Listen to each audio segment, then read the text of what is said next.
Karibu mpenzi mtazamaji na msikilizaji wa Ubembe TV. Basi kama ni mara yako ya kwanza kwenye chaneli yetu, usisahau kusubscribe, kushare na kucomment ili wengine waendelee kupata habari zetu. Ubembe TV natupatia habari nzuri, mpya na kamili na za ukweli.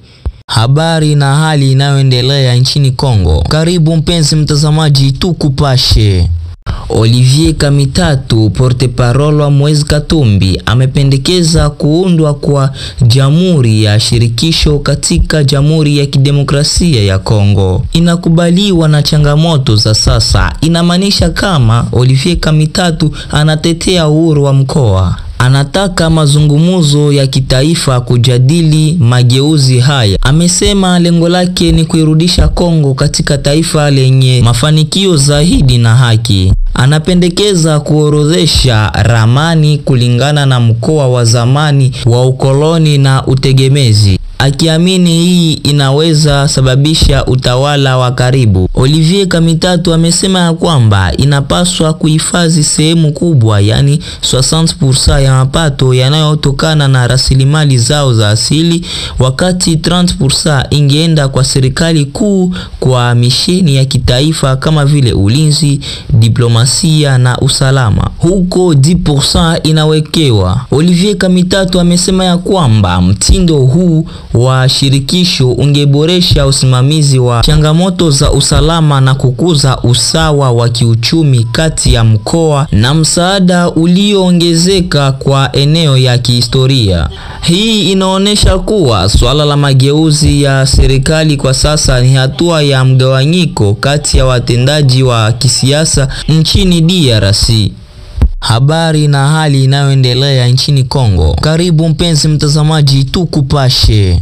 Jumuiya ya maendeleo ya Kivu Kusini mwa Afrika SADC imekataa kabisa madai kutoka kwa vikundi vya waasi wa M23 kwamba misheni yake ilipelekwa katika Jamhuri ya Kidemokrasia ya Kongo. Samir DC inafanya kazi za shughuli na vikosi vya jeshi la DRC, FRDC pamoja na vikosi vya FDLR, vikosi vya kidemokrasia wa ukombozi wa Rwanda.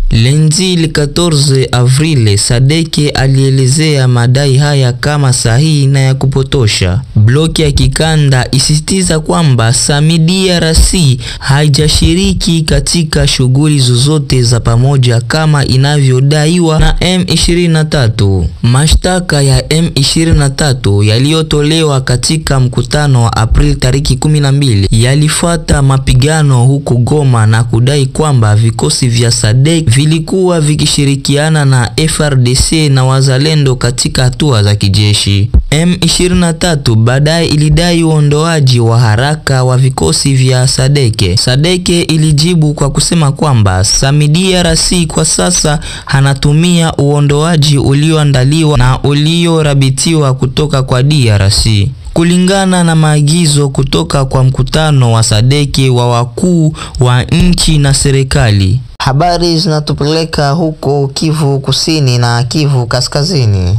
Mapigano na vurugu zinaendelea. Asubuhi 11:34 huko Kamituga katika kijiji cha Bichumbe, eneo la Mwenga. Makabila haya yanapinga kikundi cha wazalendo FPDC kwa vikundi vya waasi vya Twigwaneho na Red Tabara ambavyo vingeunganishwa na M23 RDF. Habari hii inasisitiza ugumu na ubadilikaji wa hali ya usalama mashariki mwa DRC ambapo vikundi vingi vyenye silaha vinafanya kazi. Katika maendeleo, inashauriwa kufuata habari kutoka kwa vyanzo vya kuaminika na vilivyothibitishwa, kupata sasisho zilizothibitishwa juu ya mabadiliko ya matukio katika mkoa huo. Mapambano tena kati ya wazalendo na wa M23 Lundi 14 Avril kati ya vikundi vya wazalendo na waasi wa M23 katika kijiji cha Kabamba mu groupement ya Katana mu province ya Sud Kivu. Kulingana na habari za wenyeji wa eneo hii, wanasema kwamba M23 inajaribu kupata udhibiti wa eneo hili ambalo ilikuwa mu mikono ya wazalendo tangu dimanche iliyopita.